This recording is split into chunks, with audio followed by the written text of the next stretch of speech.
아침 말씀.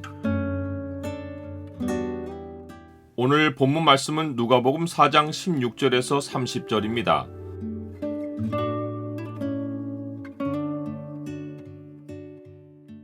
주의 공생애가 준 선물은 죄를 벗은 영원한 자유이다. 오늘 본문을 소망의 창으로 보면 예수님이 오셔서 우리에게 주신 선물이 무엇인지가 보입니다. 소망의 창을 보여주는 구절은 4장 18절과 19절입니다.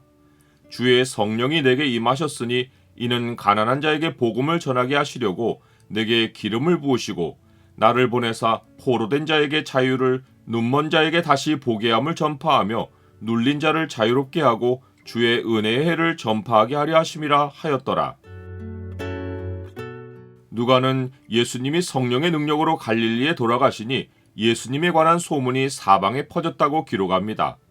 예수님이 광야에서 시험 받으신 일 외에 무엇을 아직 하신 일이 없기에 예수님에 관한 소문이 사방에 퍼진 것은 이상합니다. 누가는 이 기록 바로 다음에 예수님이 나사렛에서 배척받으신 일을 소개합니다. 하지만 마태나 마가의 기록을 보면 나사렛의 배척 사건은 갈릴리 사역이 한창 진행된 후에 일어난 일입니다. 그렇다면 예수님에 관한 소문이 사방에 퍼졌다는 누가의 기록은 뒤에서 소개할 예수님의 갈릴리 사역을 먼저 간결하게 요약한 것입니다. 누가는 갈릴리 사역을 간결하게 요약하고 나사렛 사건으로 빠르게 옮겨간 후 다시 연대적으로 되돌아와서 예수님의 공생의 사건을 자세히 소개한 것입니다.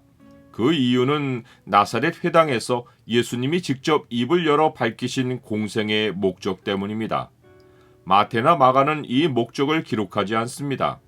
누가는 모든 일을 근원부터 자세히 미루어 살핀 후에 이 목적의 중요성을 발견하고 예수님의 공생의 사건을 자세히 기록하기 전에 갈릴리 사역을 짧게 요약하고 이 사건부터 말한 것입니다. 예수님은 나사렛에 이르러 안식일에 회당에 들어가서 성경을 읽으려고 서십니다. 예수님은 이사야의 글을 받아들고 이사야 61장 1절과 2절 전반부를 찾아 읽으십니다. 2절 후반부는 보복의 날, 곧 심판의 날을 언급하는데 이는 예수님의 재림과 관련이 있기에 읽지 않으십니다. 주의 성령이 내게 임하셨으니 이는 가난한 자에게 복음을 전하게 하시려고 내게 기름을 부으시고 나를 보내사 포로된 자에게 자유를, 눈먼 자에게 다시 보게 함을 전파하며 눌린 자를 자유롭게 하고 주의 은혜의 해를 전파하게 하려 하심이라 하였더라. 이사야 예언의 핵심은 자유입니다. 포로된 자에게 자유, 눌린 자에게 자유입니다. 이 자유는 육체를 입고 오신 예수님의 죽으심으로 얻는 죄의 사함을 의미합니다. 자녀들은 혈과 육에 속하였음에 그도 또한 같은 모양으로 혈과 육을 함께 지니심은 죽음을 통하여 죽음의 세력을 잡은 자 곧 마귀를 멸하시며 또 죽기를 무서워함으로 한평생 매여 종로로 타는 모든 자들을 놓아주려 하심이라. 죄사함을 받은 하나님 백성은 우리 가운데 임한 하나님 나라로 옮겨갑니다. 즉 죄사함은 삶의 영역이 영원히 바뀌는 사건입니다. 그가 우리를 흑암의 권세에서 건져내사 그의 사랑의 아들의 나라로 옮기셨으니 그 아들 안에서 우리가 속량 곧 죄사함을 얻었도다. 예수님은 이 말씀을 읽고 나서 앉아서 강론을 시작하며 이 글이 오늘 너희 귀에 응하였느니라 라고 선포하십니다. 나사렛 사람들은 예수님의 은혜로운 말을 놀랍게 여깁니다.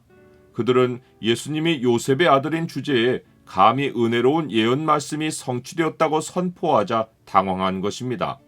예수님은 예전에도 이스라엘 사람들이 선지자를 얕보고 예언의 말씀을 받지 않은 경우가 있었음을 알려주시려고 사렙다 과부와 나아만의 일을 언급하십니다.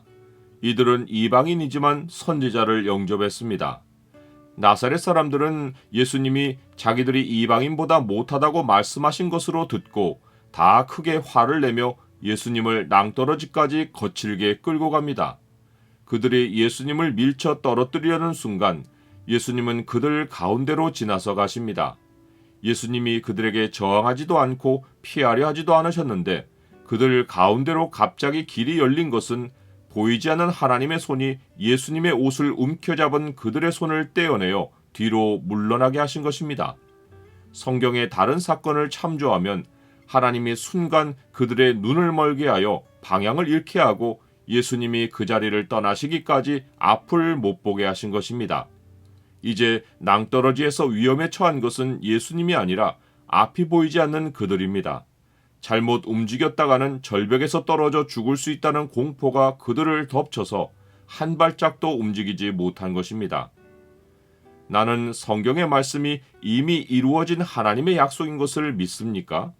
누가는 나사렛 회당 사건을 통해 예수님의 공생애가 하나님의 말씀을 이루는 과정이 아니라 이미 성취된 말씀을 예수님이 하나씩 확인해 주시는 사역임을 암시합니다. 하나님의 말씀을 믿는 자에게 모든 성경은 미리 당겨서 눈앞에서 펼쳐보는 성취된 미래의 현실입니다. 나라가 임하시오며 뜻이 하늘에서 이루어진 것 같이 땅에서도 이루어지이다.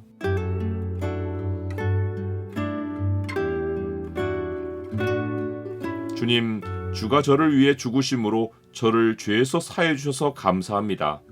이제 제 안에는 주의 영이 계시고 주의 영이 계신 곳에는 자유가 있습니다. 주의 말씀이 이미 이루어진 저의 미래인 줄 믿고 염려를 버리고 약속을 소망합니다. 예수 그리스도의 이름으로 기도드립니다. 아멘.